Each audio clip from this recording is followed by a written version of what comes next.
अस्सलाम वालेकुम। पाठ 9 चुनिंदा शेर। कवि कैलाश सेंगर, जिनका जन्म 16 फरवरी 1954। तो आइए सबसे पहले कवि का हम जीवन परिचय देख लेते हैं। कवि का जीवन परिचय कुछ इस प्रकार से है। कैलाश सेंगर जी का जन्म 16 फरवरी 1954 को महाराष्ट्र के नागपुर में हुआ। आपकी भाषा काफ़ी सहज सरल हिंदुस्तानी भाषा के कारण आपकी जो रचनाएं हैं वह सामान्य आदमी की ज़िंदगी में घुली वेदना, प्रश्न, भावना और उनकी धड़कन को क्या करती है, व्यक्त करती है। आपके काव्य में किए जाने वाले मौलिक प्रयोगों और कथ्य के तीखेपन के कारण कैलाश सेंगर आज के गज़लकारों में महत्वपूर्ण और लोकप्रिय नाम है। गज़लों के अलावा गीत, कविता, कहानी, नाटक आदि विधाओं में आप लेखन करते हैं। साथ ही में पत्रकारिता के क्षेत्र में भी आपका उल्लेखनीय योगदान है।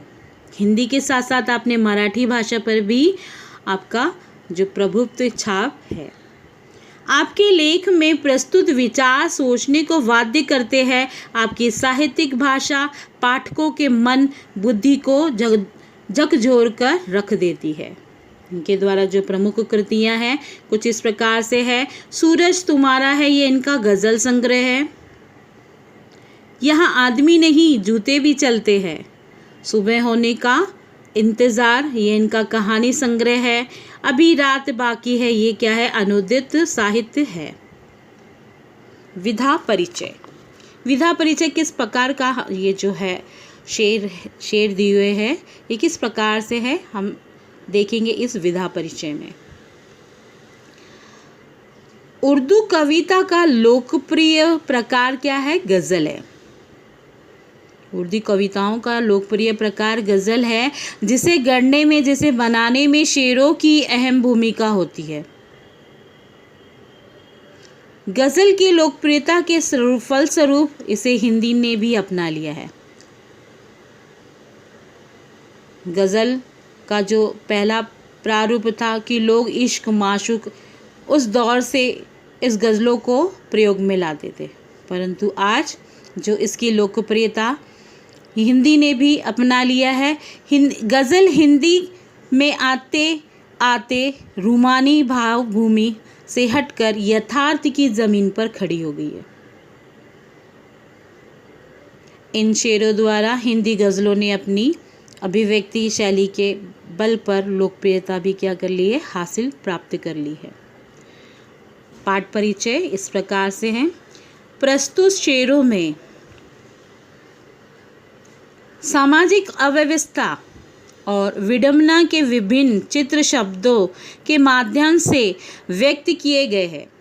इस सामाजिक अव्यवस्था में आम आदमी की अनसुनी कराहे, उनकी वेदना, उनकी पीड़ा इन शेरों के माध्यम से कवि हम तक पहुंचाने का प्रयास करता है। विवशताओं के कारण आम आदमी अपनी पीड़ा अभिव्यक्त करने में स्वयं को असमर्थ पाता है।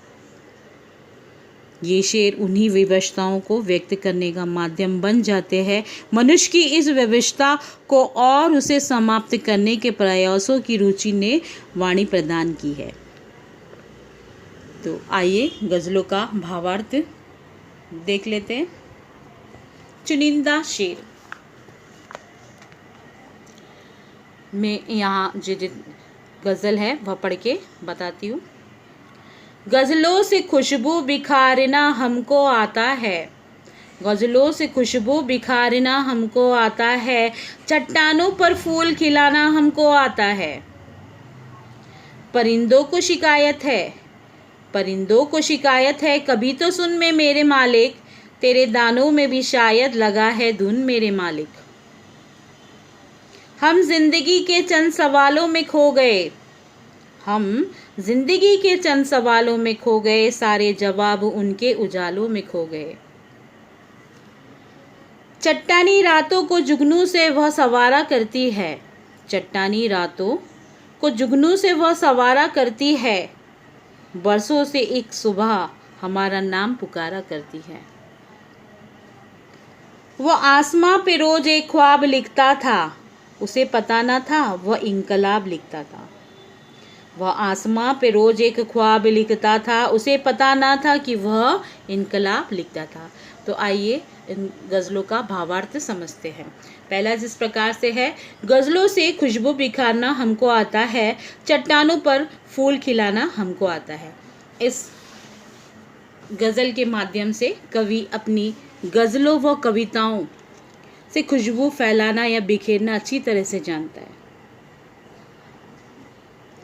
कवि कहते हैं कि मनुष्य में ऐसी या उसमें ऐसी क्षमता, ऐसा हुनर या कला, वो अपने कार्य से, परिश्रम से चट्टानों को भी फूल खिला सकता है। चट्टानों में भी वो क्या कर सकता है? फूल खिला सकता है। अर्थात कोई भी काम मनुष्य के लिए क्या है? असंभव नहीं है। वो असंभव से असंभव कार्य को अपने हुनर से क्या कर सकता है? संभव कर सकता है। अतः कवि जो है कठिन चुनौतीपूर्ण कार्य करने के माहिर है। वह भी हमें यह वाणी देते हैं कि हमें भी हर चुनौती को स्वीकार करते हुए असंभव कार्य को भी संभव करना है। ये हम आसानी से कर सकते हैं। सिर्फ हमें परिश्रम और मेहनत की ज़रूरत है। दूसरा जो शेर इस प्रकार से है, परिंदों को शिकायत है, कभी तो सुन में मेरे मालिक, तेरे दानों में भी शायद लगा है धुन मेरे मालिक। अब यहाँ पे कवि कहते हैं कि परिंदे जो पक्षी को अपने स्वामी या मालिक से शिकायत है। पक्षी अपने मालिक से शिकायत करते हैं कि कभी तो हमारी फरियाद सुन लो, कभी तो हमारी सुनवाई कर लो, हमारी ज़िंदगी जो है, हमारी विनती सुन लो, हमारी पुकार तो सुन लो। उनकी क्या फरियाद है? वे क्या फरियाद करते हैं?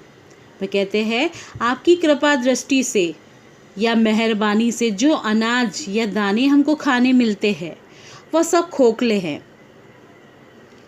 उनमें धून अर्थात जो क्या है? गेहूं में पनपने वाला जो कीड़ा जो गेहूं को खोखला कर देता है। अर्थात जो कीड़े लगे हैं और कीड़ों ने उन अनाजों को खोखला कर दिया है, मतलब बेकार कर दिया है। अर्थात अपनी समस्या, अपनी जो समाज में जो व्यवस्थाओं की कमियों का वह क्या कराते हैं? आभास दिलाते हैं। वह कहते हैं कि व्यवस्था में जो कमियों का अभाव हो सकता है, जो हमारी व्यवस्था है उसमें कई कमियां हैं, खामियां हैं, जो दूसरों पर इस प्रकार से जो दूसरों पर निर्भर है, विवश है, लाचार है, उन तक जो सहायता पहुंचाई जा रही है वह सहायता भली भांति त्यों की त्यों नहीं पहुंच रही है। उसमें क्या हो रहा है? उलटफेर हो रहा है। तो वह विनती करते हैं कि अपने मालिकों से विनती करते हैं कि हमारी जो व्यवस्था है वह अव्यवस्था होती जा रही है, उसे हमें संभालना होगा। तीसरे जो है, हम जिंदगी के चंद सवालों में खो गए, सारे जवाब उनके उजालों में खो गए। यहाँ पर कवि कहते हैं कि जीवन की बहुत सारी परेशानियाँ, उलझनें जीवन में आती जाती रहती है।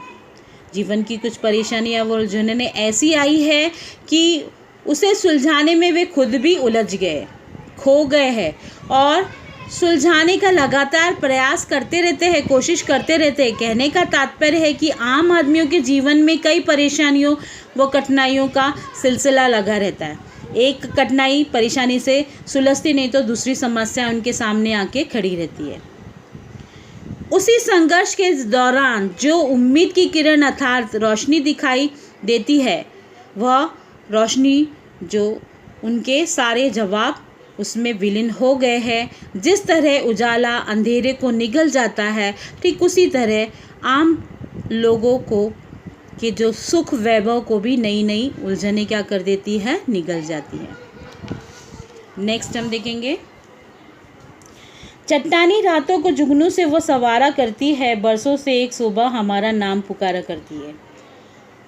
इस शेर में जो है कवि कहते हैं कि कठिनाई भरी, दुष्कर, दुखद गहरी रात को भी हल्की रोशनी या जुगनू के चमक के गहरे के सहारे बिताई जाती है। कहने का तात्पर्य है कि जो रात चट्टानी भरी रात है, मतलब पहाड़ जैसी काली साया रात, अगर उसमें जुगनू, जुगनू एक प्रकार का जो है रोशनी भरा जो कीड़ा होता है, वह रोशनी फैलाता है उस अंधेरे में, वह उस अंधेरे को तोड़ने के लिए ही काफ़ी है, एक सहारा सा अंधेरे को मिल जाता है। तो ऐसे ठीक उसी तरह जैसे डूबने को तिनके का सहारा मिल गया हो, इस उम्मीद पर कि हर काली भयानक रात के बाद सुबह की नई किरण एक नया संदेश, एक नई उम्मीद, एक नया जीवन लेकर आती है। बरसों से ये सिलसिला चला आ रहा है कि हर काली रात के बाद एक नया सवेरा आता है, जो कि हमारे लिए एक नया दिन लाता है, एक नया जीवन, एक नया आदर्श हमारे सामने होता है। सिर्फ हमें मेहनत करने की ज़रूरत होती है। वो हमारा नाम पुकारता है, अर्थात जीने का उत्साह बढ़ाया करता है। नेक्स्ट हम देखेंगे, वह आसमां पे रोज एक ख्वाब लिखता था, उसे पता ना था कि वो इनकलाब लिखता था। उस शेर में कवि कहते हैं कि अभावग्रस्त निराशा भरी ज़िंदगी जीने वाले जो लोग जीवन में बदलाव या अपनी स्थिति में सुधार की उम्मीद रखते हैं, उन्हें आशा रहती है, उन्हें आस रहती है कि कभी ना कभी वह अपनी ज़िंदगी में अभाव मतलब जो उन्होंने कुछ ना पाया हो, उन्हें एक दिन यकीन है कि वह इस दुखद भरी अभावग्रस्त ज़िंदगी से, निराश भरी ज़िंदगी से क्या हो जाएंगे, उबर जाएंगे। वे आशा करते, वे आशावादी बनकर जीवन में बदलाव या परिवर्तन के सपने तो देखते हैं। उन्हें यकीन है, उन्हें आशा है कि एक न एक दिन ये अभावग्रस्त ज़िंदगी से वह उबकर क्या हो जाएंगे, एक नई ज़िंदगी उन्हें हासिल होगी, जीवन में उनके बदलाव होगा। जीवन में बदलाव या जो परिवर्तन के सपने वो देखते हैं, ऐसे लोग जो होते हैं वो दिन में भी ख्वाब देखते हैं, दिन में भी सपने देखते हैं, कल्पना करते हैं, इमेजिन करते हैं। वे तो सिर्फ सुखद सपनों को सजोए रहते हैं, वह दिन में भी बैठे बैठे सुख के सपने देखते रहते हैं, जिससे उन्हें थोड़ी मात्र खुशी मिल जाती है।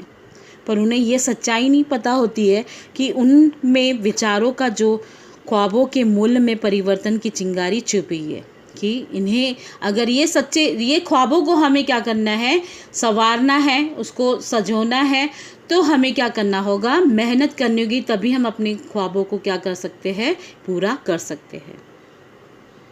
तो इस प्रकार से इस पार्ट में आज हम इतना ही पढ़ेंगे। नेक्स्ट भाग में हम आगे के गज़लों का भावार्थ समझेंगे।